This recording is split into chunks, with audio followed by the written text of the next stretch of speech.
안녕하세요. 알파정신분석연구소입니다. 오늘은 소시오패스의 정신분석적 특징과 그리고 원인, 대처 방법에 대해서 살펴보도록 하겠습니다. 먼저 이 소시오패스란 자기애성 성격의 스펙트럼 중에서 가장 최상위에 있는 그런 개념인데 극단적인 케이스라고 보시면 되겠습니다. 그보다 좀 덜한 사람은 자기애성 성격장애라고 하고 그것보다 좀 더 덜한 사람은 자기애성 인격이라고 합니다.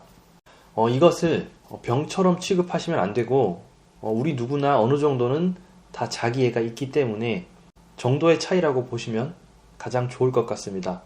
이 소시오패스는 특이한 방어기제가 발달되어 있습니다. 바로 이 분열과 부인 그리고 투사적 동일시입니다. 이 방어기제들은 굉장히 어렸을 적 방어기제들인데 따라서 원시적 방어기제 혹은 유아적 방어기제라고도 합니다. 한마디로 그의 무의식이 아직 아이인 것입니다. 분열은 좋은 대상과 나쁜 대상, 그것을 분리해서 좋은 것만 보호하려고 하는 방어기제인데 양심의 가책을 느끼지 않게 되고 대상의 장단점을 보지 못하게 만듭니다. 그래서 한쪽 면밖에 보지 못하게 만듭니다. 부인도 이와 비슷한 방어기제인데 자신의 행동과 생각, 감정을 거부하는 형태로 자신의 잘못도 인정하지 않게 되고 내면에서 일어나는 감정도 전혀 느끼지 못하게 만듭니다. 마지막으로 이게 가장 중요한 방어기제인데요. 소시오패스들의 특징입니다. 이 투사적 동일시라는 것인데 이 투사적 동일시는 쉽게 말해서 남의 감정을 들었다 놨다 하는 그런 아주 강력한 방어기제입니다. 이 방어기제에 휘말리게 되면 상대는 마치 자기가 죄를 짓지 않았는데도 죄인이 된 기분이고 두렵게 만들고 그리고 자신의 감정을 조종당하게 됩니다. 수동 공격을 가하는 형태도 많이 보입니다. 이것은 정치인이나 그리고 종교인 그리고 연예인들도 많이 쓰는 방어기제인데 그렇게 긍정적으로 활용될 때는 남을 홀리는 능력이나 매력적인 방어기제로 활용되기도 합니다. 그러나 이 소시오패스에게는 착취적인 도구로 활용되기 때문에 굉장히 위험한 방어기제가 되기도 합니다. 그런데 우리 모두 조금씩은 위와 같은 방어기제를 가지고 있다는 것입니다. 우리 인류의 진화적 유산인 것입니다. 다만 이 전적으로 원시적인 방어기제를 집중적으로 사용하게 되면 현대 사회는 고도로 문명화가 되어 있기 때문에 사람들의 거부 반응이 매우 큽니다. 그래서 병자 취급을 당하게 되는 것이죠. 자, 그래서 이 소시오패스를 우리가 상대했을 때 우리는 굉장히 큰 피로감을 느끼게 됩니다. 대화를 하다 보면 마치 저 사람에게 헌신해야 될 것 같고 내가 복종당하고 통제당하고 있다는 느낌이 들게 됩니다. 그리고 그것이 장기간 지속되다 보면 어느 순간에 내가 왜 이러고 있지라는 생각이 들겠지만 이미 그때는 착취적인 구조가 완성이 된 상태라서 때가 이미 늦은 겁니다. 만약 그때 가서 소시오패스에게 반발을 하거나 논리적으로 따지게 되면 역효과가 나요. 반대로 큰 소리를 치면서 오히려 나를 예의 없거나 나쁜 사람으로 만들 겁니다. 이때 이 소시오패스의 특징이 양심이나 감정의 어필을 한다는 점입니다. 이것은 우리 초자아에 직접적인 지시를 내리는 것인데 이렇게 되면 안 그래도 가혹한 초자아를 지니고 있는 이 신경증 환자들이 굉장한 압박을 받게 됩니다. 그리고 그들에게 잘못됐음을 지적해도 전혀 효과가 없습니다. 그들은 자신의 단점을 완전히 분열시켜서 자신의 정신에서 아예 몰아냈기 때문에 그런 잘못을 지적받아도 전혀 뜬금없는 소리라는 듯이 어이없게 반응하게 됩니다. 그들이 못돼서 그런 게 아니라 정말 자기 잘못을 하나도 모르는 거예요. 이게 분열과 부인 방어기제의 가장 무서운 점입니다. 병식을 없애버리는 것입니다. 내가 잘못됐다는 생각이 0.1%도 안 들게 하는 방어기제입니다. 가장 무서운 방어기제 중에 하나고 임상을 하다 보면 정신분석적 치료를 가장 힘들게 하는 방어기제입니다. 자, 그리고 더 극단적인 경우를 살펴보죠. 가장 주의해야 될 상황인데요.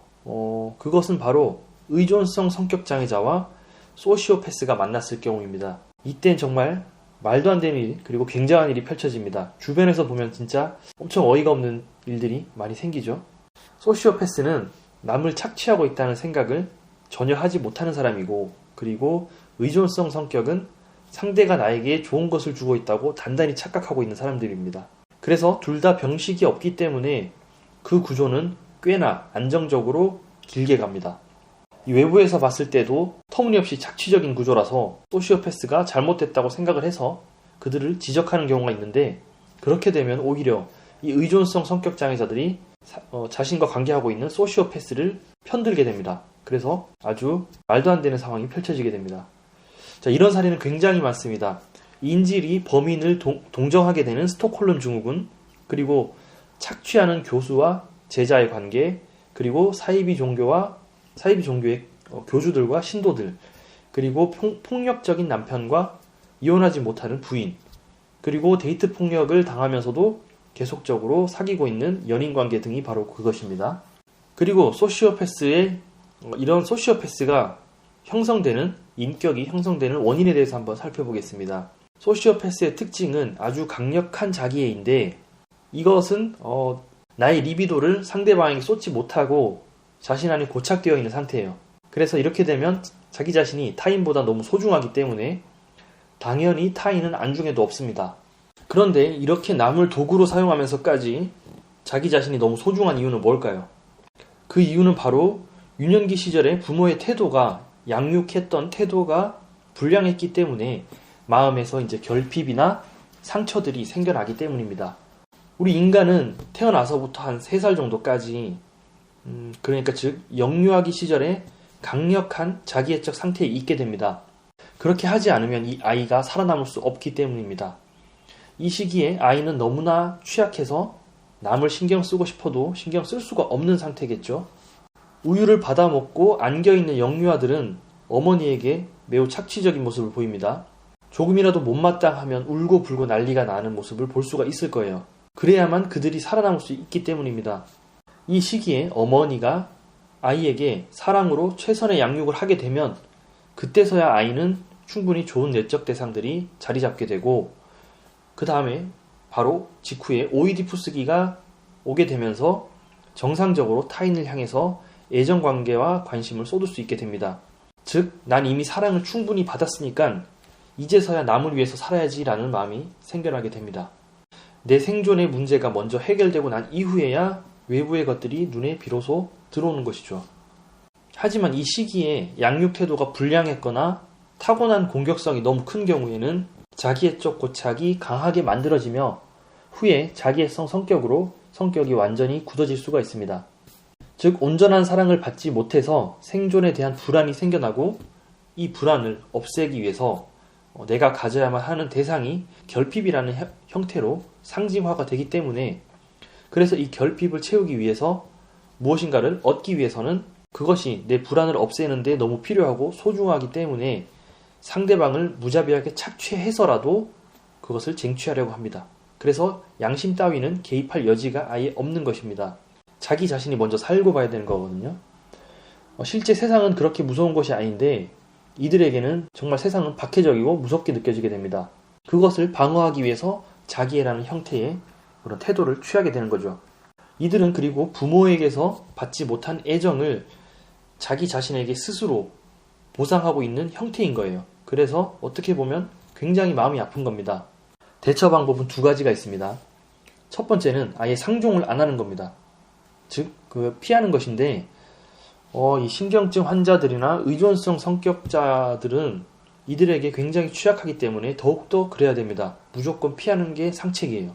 신경증 환자들은 보통 초자아가 매우 팽창되어 있는데, 소시오패스들은 이 추가적인 초자아 노릇을 하기 때문에 신경증자들이 더욱더 큰 압박에 시달릴 수밖에 없게 됩니다.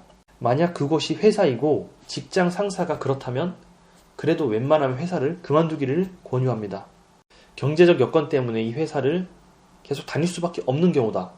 그래도 그만두셔야 됩니다. 차라리 그만두는 게 장기적으로 봤을 때는 훨씬 이득입니다. 왜냐하면 이 상황을 몇 년 동안 억지로 버티다가 오히려 본인의 자아 구조에 금이 가게 되고, 어이없게도 본인이 불안증이나 우울증을 앓게 되고 약을 처방받아서 드시는 경우가 생깁니다. 회사 생활을 오히려 몇 년 쉬게 될지도 모른다는 거예요. 이게 무서운 게 차라리 한번 세게 맞으면 다시 금방 회복합니다. 그런데 이 소시오패스들은 몇 년에 걸쳐서 잽의 형태로 수동 공격과 착취를 하기 때문에 이들 옆에서 몇 년 동안 있다가는 치료 기간도 굉장히 길어지고 이런 착취당하는 구조의 성격이 굳어져서 당하는 일을 반복적으로 당하게 됩니다. 둘째는 그들을 고쳐주는 방법이에요. 이 말은 소시오패스가 내가 사랑하는 사람이다 그랬을 때는 버릴 수가 없겠죠. 그러면 이들을 고쳤을 수밖에 없는 그런 상황인데 내가 정말 아끼는 사람인 경우에 버릴 수가 없잖아요. 그러면 그들을 고칠 수밖에 없다는 것인데 쉽지만은 않지만 가능합니다. 그런데 그 기간을 최소 3년 이상 잡아야 됩니다. 길게는 한 10년 정도 봐야 돼요.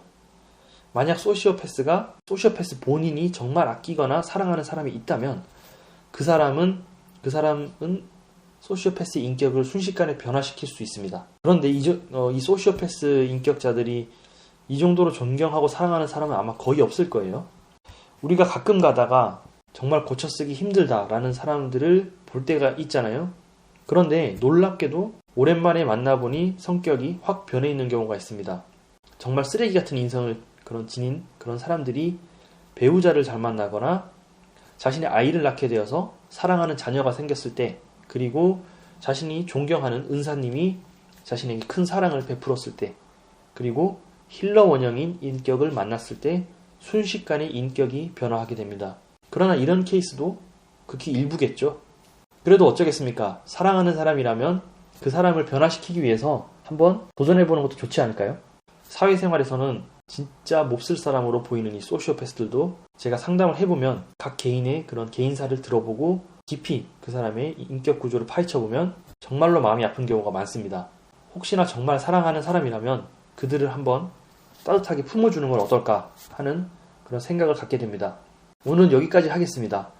댓글에 궁금한 점 남겨주시면 제가 다음 영상에 참고해서 재밌게 한번 영상을 만들어 보겠습니다. 많은 댓글과 관심 부탁드리고요. 자, 오늘은 여기까지 하고 마치겠습니다. 안녕히 계십시오.